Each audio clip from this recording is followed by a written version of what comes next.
on Amazon Music.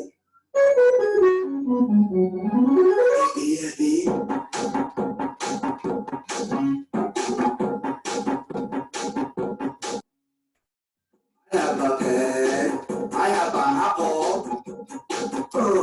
Apple pen. I have a pen. I have pineapple. Pineapple pen. Apple pen. Pineapple pen. And pineapple pen. Alexa, stop! Alexa, stop! Hi, you guys, it's me. I thought I would put that song in there because reading Frindle reminds me of that song because it's nothing about a pin. Well, a pin, pineapple, apple pin. All right, so you read today chapters 10 and 11, and 10 and 11 went well together because it was all about a new character, Judy Morgan, and she works for the Gazette, and she's a reporter, and she writes stories for their newspaper, the local newspaper in Westfield.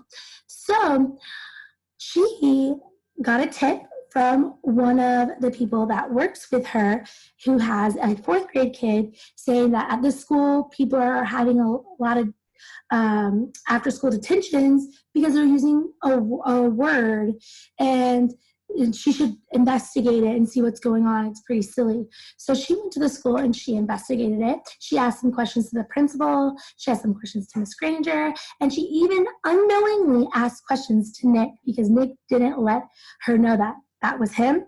But he answered some questions for her. And then, mysteriously, at the end of chapter 10, she gets an envelope with the class picture of them all smiling, saying the word Frindle in the picture with a pen. And remember the teachers were all upset about that.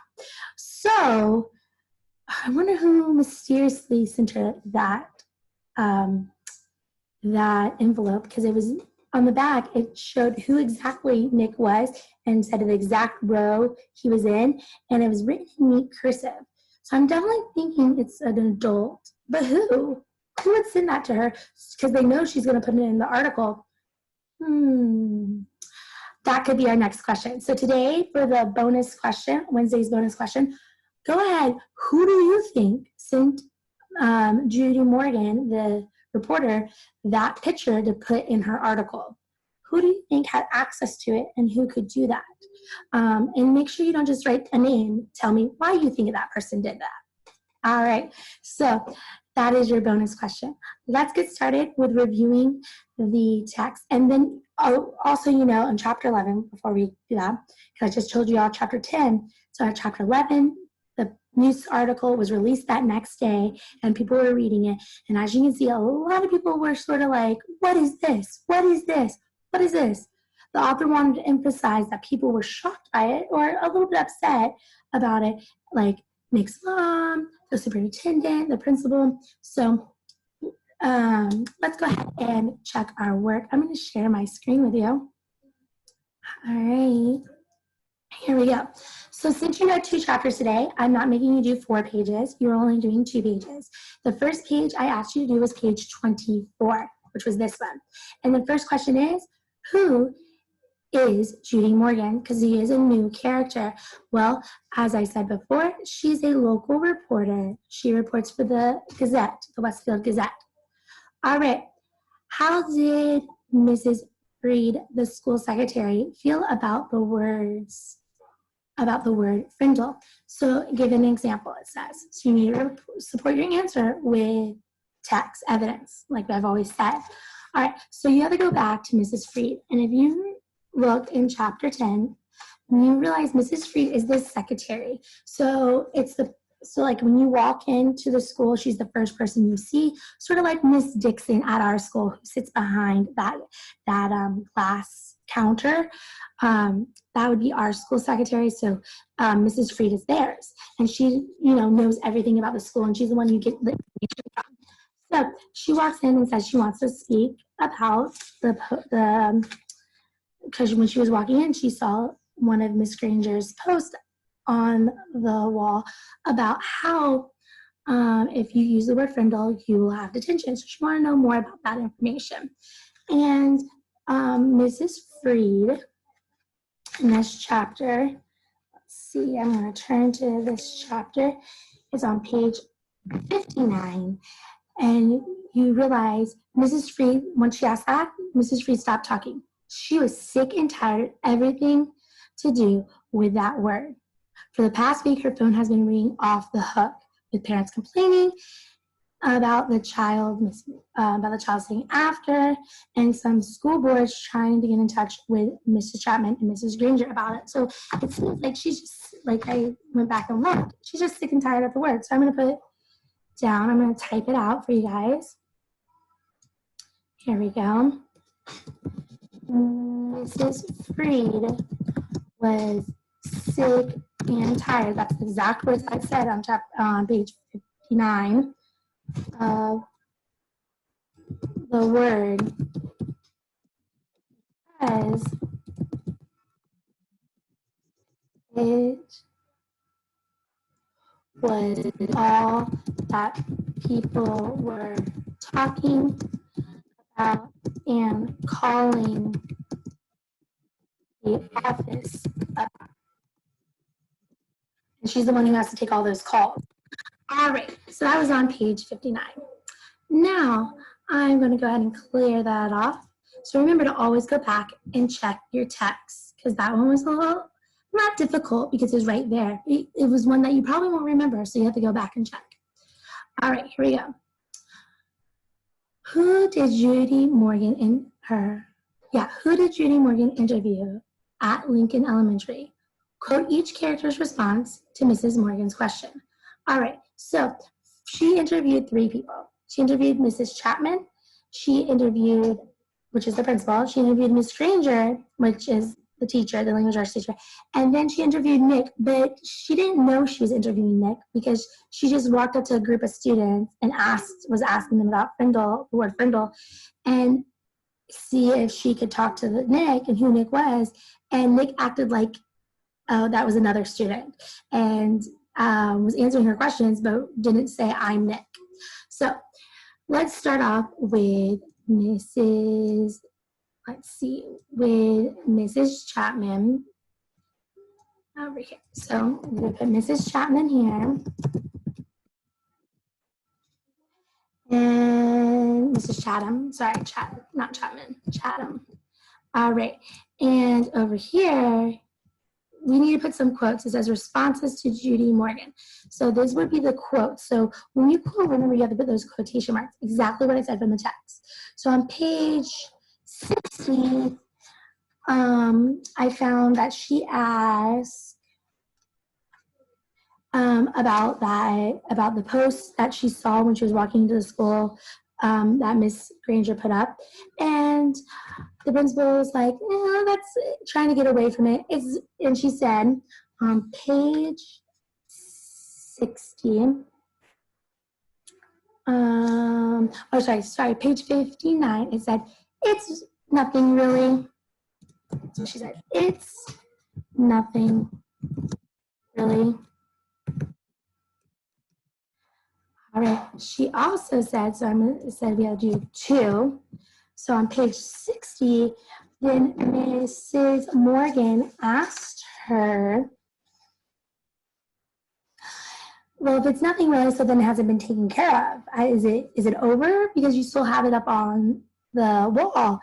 And she said, well, we still have a little problem, but it's under control. I don't think it's under control. I think Mrs. Chapman didn't want to tell her the whole truth. So this is what she says to that response. Well,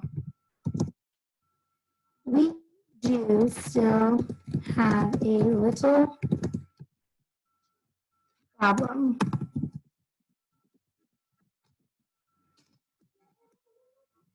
But it's under control.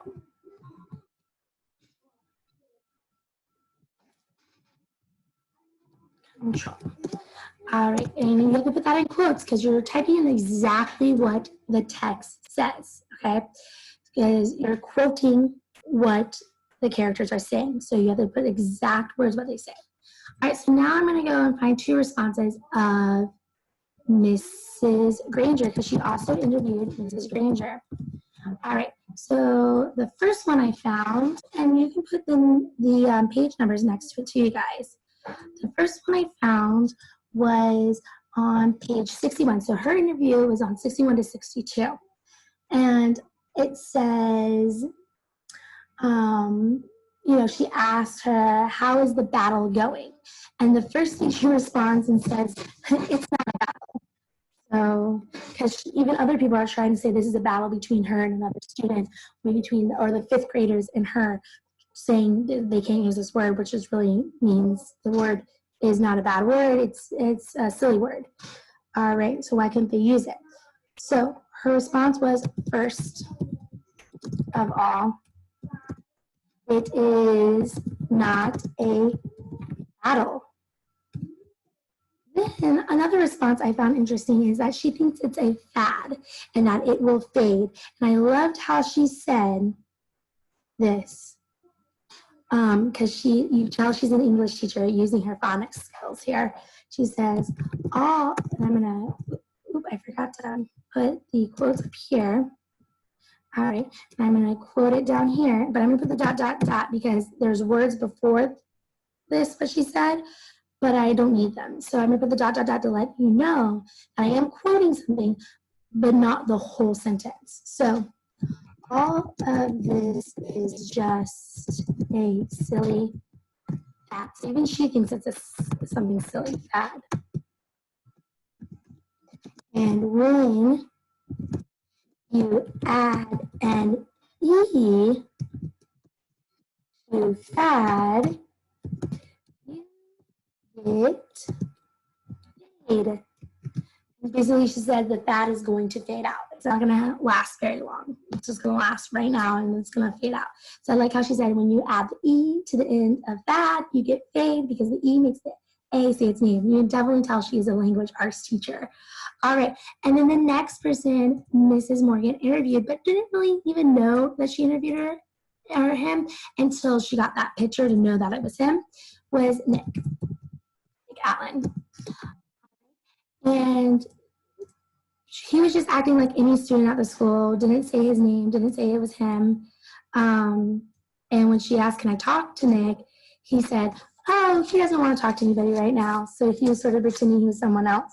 And this was on page 63. And he says, and she goes, let's see, her question was, don't you hate staying after school? And the kids talk, and then Nick says, and this boy named Nick, Judy asks, has he had to stay after school too? So Judy's asking the kids again, does this boy Nick have to stay after school? And the kids giggle because Nick's standing right there and she doesn't know it. Mrs. Granger has kept Nick after school so much that everyone thinks she wants to adopt him. That is what Nick says, because she doesn't know that's actually Nick talking. So he says that Mrs. Granger has kept Nick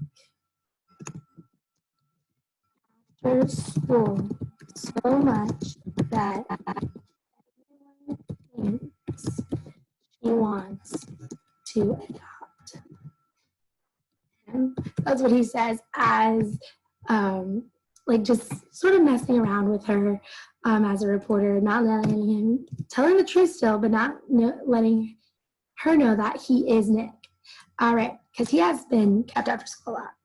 And then he says, the boy looked at Judy, which is, Nick, because the way they described his red hair and glasses, for a second, and then said, I don't think Nick would want to talk to you right now. Because she asked that boy, do you think Nick would want to talk to me? And he says that, I don't think Nick would want to talk you right now. All right, so there's the exact quote. So you really have to go back in the text and look. And if you're not going back in the text, there's no way you could have answered this because you don't remember the exact words and quoting it. So you really have to go back and see their responses. All right, now number 9. So I'm going to clear this up and go down to number 9. What happened after Mrs. Morgan met with Mrs. Granger? Select all that apply. So after Mrs. Morgan met with Mrs. Granger, then remember she goes outside, she thinks about her notes, and she then sees a group of kids talking, so she follows them and sees starts talking to them. So she met with Mrs. Chapman? No, she met with Mrs. Chapman before Mrs. Granger, so that can't be correct. She met with Nick's parents? No, she never met with Nick's parents. She received the 5th grade class photo. She did. After she met with Mrs. Granger, she did get the photo in the mail when she got home. So yes. She checked her notes, and so this is what she did right after she met with Mrs. Granger. She went outside and she checked her notes and ran into some kids. Yes. So these two things did happen after she met with Mrs. Granger. How did Judy Morgan find out what Nick Allen looked like? So how did she find out? Well, at the end of the chapter, she got a picture, and on the back of the picture, it described where he was standing in that picture. So she received a copy of the class picture with clues to his identity. Yes. She met him on the sidewalk after talking to Mrs. Granger. She did do that, but she didn't know that was him. Remember that. Nick tricked her. She brought a school yearbook. No. She saw him on the news discussing his new work. No. It was definitely A. She got a secret picture envelope. And then let's see.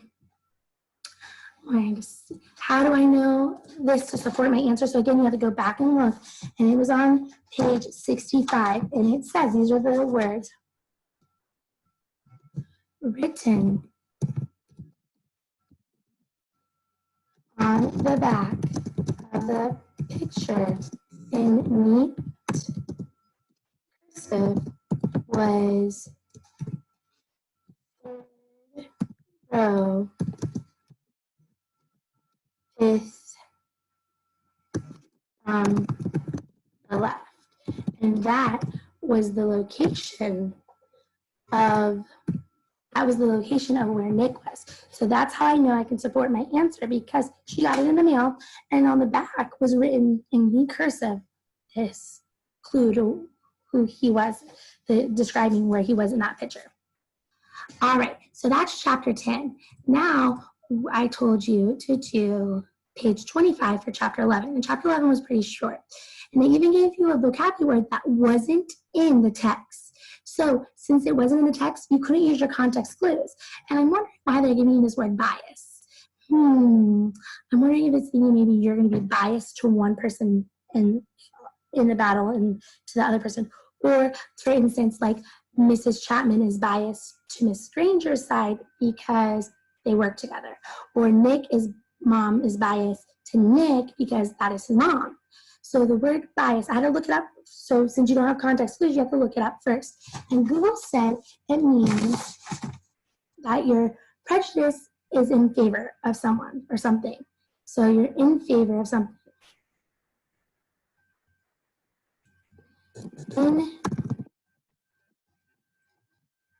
In favor of something. I just put favoring something. So you're favoring it or someone. You're on someone's side just because you're closer to them. All right. So the next thing it's asked, now it's going to ask you for nouns and verbs. We're going to still correct the sentence, right? Make sure it's correct without editing marks. Also, you're going to circle the nouns and the verbs. So very similar to the subject and predicate, but instead of doing all the words, because all the words have to either be in the subject or all the words have to be in the predicate, not all words are nouns and verbs. So we're going to go through each word and figure out if it's a noun or verb.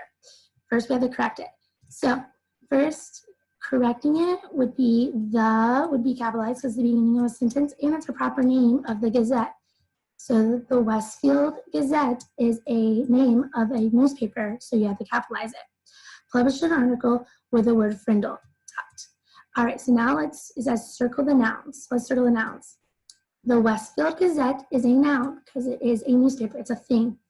Published an. Now remember, an is, that word an is actually called an article, and it always goes before a noun. So look, the word article is a noun because that's a thing you can hold in your hand. About the word is a noun, and Frindle is a noun because that's the pen. All right, so those are all the nouns. There's 3 or 4 nouns. Place a square around the verb. Well, we have left the words published and about the.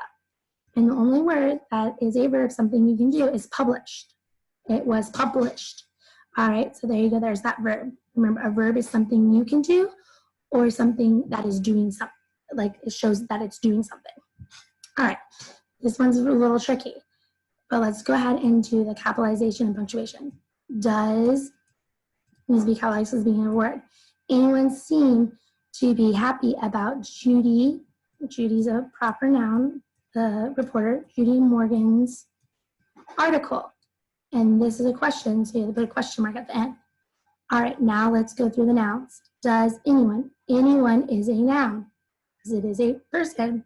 Seem to be happy about Judy Morgan. Oh, I'm supposed to be circling it, not boxing it in. Sorry. Circle the nouns. Judy Morgan is a person, so it's a noun. An article is a thing like we did above here, so you know that it is a noun. Now let's do our verbs. What they do, something they do or something does something. Does seem to be happy about. All right, happy is a feeling. Ooh, and you know, feelings and ideas are nouns, so we skipped that one. So that is a noun also, happy. Because it is an abstract noun. And we learned that a long time ago. So anyone happy, Judy Morgan's article. So does seem to be about. The verb is very, because this is a question, the verb's at the very beginning of our sentence. And it's does. Does is one of those non-action verbs. I'm going to box that in. It's one of those verbs that does not show an action, but it is showing something, that they're doing something, and does, like do. Okay, so you have, that is a verb. So let's go ahead and clear this off. That one was a little tricky. And go to the next one. Judy Morgan's new article made the Frindle issue at the Lincoln Elementary seem to be a battle. Yes, it did. She wrote it like it was a battle between the students and faculty. Select statements that of the text, so select statements from her text she wrote, from the article she wrote, that support the inferences, because it wrote it in chapter 11, showed you her article. So select all that apply. So which ones talk about it being a battle? Nick mastermind this plot that cleverly raises issues about free speech and academic rules. Yes, this one shows a battle because you mastermind this plot, so it would be like a battle, like people have to plan out their battle. So that one also helps know that it's a battle. Neither side is giving it. Again, there's 2 sides to a battle. That also shows that they're battling. He is the boy who invented the word. This just tells you he invented a word. It doesn't have any reference to like a battle. No one wins a battle, not a physical battle, but like a battle, like an argument. Okay? No one seems to be backing off this war of words. Again, a war of words, a battle, yes. Mrs. Granger, champion of the forces of order and authority, is battling hundreds of young Frindle fighters. Again, fighters, battle, that one also shows that it's like a battle between faculty and students. The kids at Lincoln Elementary School love their Frindles, love their pens. That doesn't show that they're battling, they just love pens, Frindles. It was A, B, D, and E support that Judy Morgan, the reporter, put this as a battle. All right, and the last one, the question. What is the meaning of this? Is asked several times in the chapter. Yes, the author really wants to ask it, make you ask it, show the emphasis of this, that people were a little bit upset. Who asked this? Question, select all that applies. So if you went back, the first person to ask this was Miss Allen, which is Nick's mom, because Nick's named Nick Allen. Then the next person to ask it was the superintendent to Miss Chapman. And then Miss Chapman asked it to Mrs. Granger. So it was C, D, and E. All right, all you have to do is go back and look in the text. All right, you guys, so that is for today, Wednesday. Before you guys leave, I have another joke for you. Okay, here we go. What do you call a bear with no ears? A bear with no ears. Now, I gave you this joke, and the reason why I gave you this joke was because of Miss Granger, and she likes to use play on words like fad to fade. Well, if you think about it, a bear with no ears would just be B. Zzz. All right, so you would just call it B. Zzz. All right, because it gets rid of the ears in the word bear. So just like Miss Frindle, I like to use a play on words too on those letters. All right, I'll see you guys later. Bye.